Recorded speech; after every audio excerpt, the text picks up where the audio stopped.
এটা ব্লেন্ডার না, এটা ব্যাকটেরিয়াদের 5 স্টার হোটেল। প্রত্যেকটা মেকআপের পরে ব্লেন্ডারকে সুন্দরভাবে ক্লিন করাটা মোস্ট ইম্পর্টেন্ট। তাই আজকে তোমাদের সাথে খুব সিম্পল ওয়েতে ব্লেন্ডার কিভাবে ক্লিন করবে সেটা চলো তোমাদেরকে দেখাই। তো প্রসেসটা ভীষণ ইজি।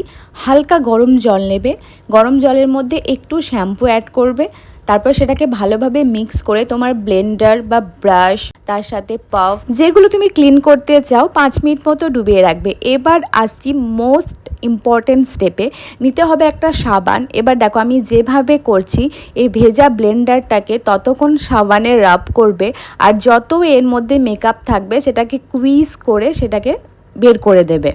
এটাতে তোমার ব্লেন্ডারের মধ্যে যতটা মেকআপ থাকবে সব কিছু বেরিয়ে যাবে, ব্লেন্ডার একদম নতুনের মতো হয়ে যাবে। তারপরে নর্মাল জল দিয়ে কুইজ করে ব্লেন্ডারটাকে ওয়াশ করে নাও ভালোভাবে, আর তারপরে নর্মাল টেম্পারেচারে শুকিয়ে নাও। ব্যাস, তোমার ব্লেন্ডার হয়ে যাবে একদম নতুনের মতো।